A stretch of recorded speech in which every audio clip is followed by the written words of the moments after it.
Halo rekan-rekan pembelajar sekalian, selamat datang di paparan materi kita kali ini. Saya M. Fajrin, dosen Fakultas Hukum Universitas Muhammadiyah Pontianak. Hari ini kita bakal melakukan sebuah, katakanlah, pembedahan akademis. Bayangkan kita ini seperti dokter bedah, tapi alih-alih organ tubuh, kita akan membedah anatomi dari sebuah delik atau tindak pidana. Kita akan melihat secara presisi apa sih yang bikin sebuah tindakan di atas kertas itu bisa berubah jadi pelanggaran hukum di dunia nyata. Oke, mari kita langsung mulai saja pembedahan ini. Agenda kita cukup padat tapi sangat esensial.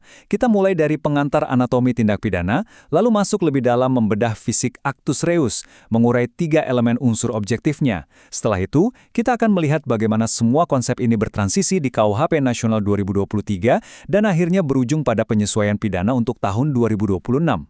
Kita masuk ke bagian pertama, pengantar anatomi tindak pidana. Sama seperti membangun sebuah rumah, untuk benar-benar paham hukum pidana, kita wajib tahu dulu balok-balok fondasi penyusunnya. Kalau Anda melihat literatur fundamental seperti karya Dr. H. Imron Rosyadi ini, kita selalu diingatkan bahwa sebuah tindak pidana atau strafbarfeit itu selalu dipecah oleh para ahli ke dalam unsur-unsur pembentuknya. Jadi ini ibarat semua puzzle.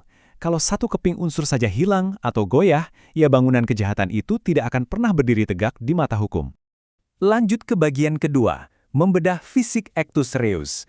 Sekarang, mari pakai sarung tangan bedah kita dan bergerak dari teori abstrak tadi menuju anatomi konkret dari sebuah pelanggaran.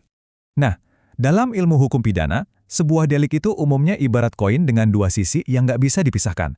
Sisi pertama itu unsur subjektif atau mens rea. Ini urusannya sama niat jahat, kelalaian, atau kondisi batin si pelaku. Tapi di sisi sebaliknya, kita punya unsur objektif atau actus reus, yaitu perbuatan fisik yang kelihatan nyata dari luar. Keduanya ini mutlak ya, tapi untuk paparan kita hari ini, fokus kita secara ketat hanya pada sisi fisik saja. Nah, yang sangat menarik dari kutipan ahli pidana PAF Lamintang ini adalah fokusnya pada kata keadaan-keadaan. Beliau menyadarkan kita kalau sebuah tindakan fisik itu nggak mungkin terjadi di ruang hampa kan? Selalu ada konteks atau situasi di sekeliling perbuatan itu yang pada akhirnya melengkapinya hingga masuk ke ranah pidana.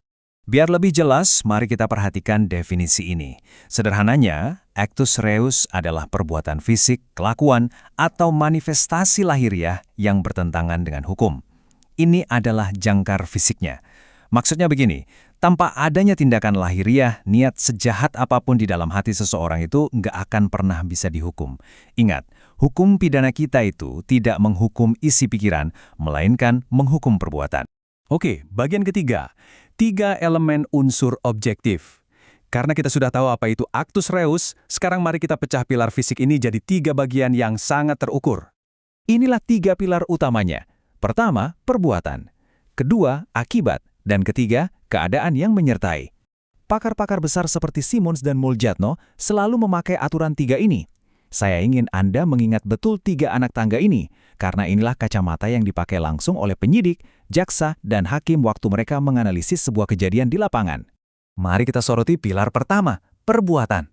Umumnya kita mikir perbuatan pidana itu selalu aktif ya, kayak memukul atau mencuri. Tapi tunggu dulu, hukum pidana juga kenal yang namanya perbuatan pasif atau omisi. Artinya, tidak melakukan apapun pun bisa dianggap perbuatan fisik di mata hukum, asalkan Anda punya kewajiban hukum untuk bertindak. Contoh klasiknya ada di pasal 531. Kalau Anda diam saja melihat orang meregang nyawa, padahal Anda sebenarnya mampu menolong, nah diamnya Anda itu adalah sebuah actus reus. Pilar kedua adalah akibat.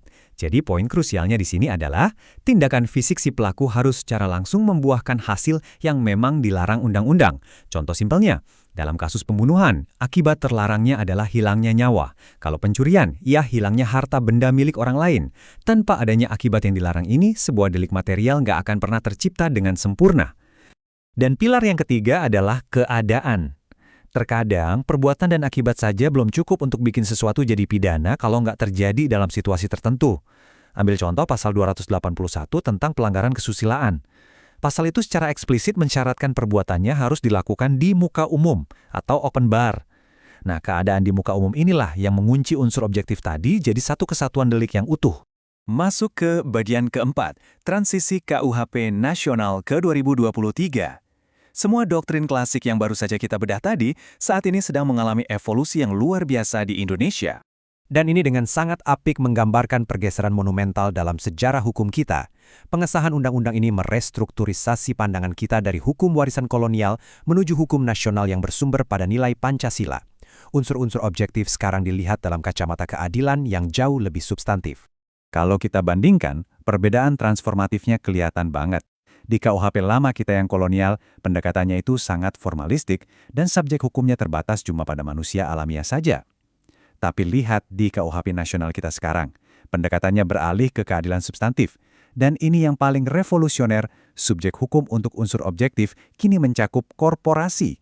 Artinya, sebuah entitas bisnis pun sekarang secara hukum bisa melakukan perbuatan, menimbulkan akibat, dan pastinya dimintai pertanggungjawaban pidana. Bagian kelima, penyesuaian pidana tahun 2026. Perubahan yang sebesar ini tentunya butuh masa harmonisasi, tidak cuma dari sisi hukum material, tapi juga hukum acara kita. Mari kita lihat bagaimana ini berkembang di garis waktu. Kita beranjak dari era kolonial dengan WVS, lalu masuk ke era reformasi dengan sahnya KUHP Nasional 2023. Tapi perhatikan, implementasi hukum material ini akan dikawal ketat oleh pembaruan hukum formil, yaitu rancangan KUHP di tahun 2025 yang kemudian bermuara pada masa harmonisasi lewat UU Penyesuaian Pidana di tahun 2026. Anda mungkin bertanya, kenapa sih penyesuaian sampai 2026 ini sangat vital? Bayangkan, selama puluhan tahun, Indonesia itu punya ribuan aturan pidana khusus di luar KUHP dan tersebar di berbagai peraturan daerah. UU Penyesuaian Pidana ini tugasnya menyelaraskan semua standar objektif perbuatan fisik di lapangan. Biar apa? Supaya nggak ada ketidakpastian hukum, dan prosedur penegakannya benar-benar setara dengan keadilan substantif KUHP baru kita. Dan akhirnya kita tiba di bagian ke-6, penutup dan daftar pustaka. Sebelum kita akhiri, mari kita apresiasi literatur luar biasa di balik kajian kita. Dalam dunia akademik hukum, referensi yang ketat itu bukan sekedar formalitas daftar bacaan ya, itu adalah wujud dari validitas keilmuan. Pemahaman kita soal anatomi delik hari ini ditopang sangat kuat oleh fondasi riset kepustakaan yang presisi. Pembedahan materi kita hari ini bersumber dari raksasa intelektual hukum pidana, sebut saja Muljatno, lalu PAF Lamintang, D. Simons, dan pastinya landasan yuridis kita, UU tentang KUHP nasional kita, serta rencana harmonisasi KUHP, dan UU penyesuaian pidana. Sebagai penutup, saya ingin meninggalkan Anda dengan satu pemikiran untuk direnungkan. Kita sudah sama-sama menguasai anatomi fisik actus reus yang sifatnya kaku dan terukur tadi. Tapi hukum itu kan terus hidup. Seiring transisi Indonesia menuju masa penyesuaian pidana di 2026, bagaimana sistem peradilan dan hakim-hakim kita di masa depan akan menyeimbangkan pembuktian fisik yang sangat ketat ini dengan jiwa keadilan substantif yang dinamis dari KUHP nasional kita? Nah, ini jadi bahan kontemplasi akademik yang sangat menarik buat kita semua. Saya M. Fajrin, terima kasih sudah ikut membedah hukum pidana bersama saya di paparan ini. Teruslah belajar, kritis terhadap hukum, dan sampai jumpa di materi selanjutnya.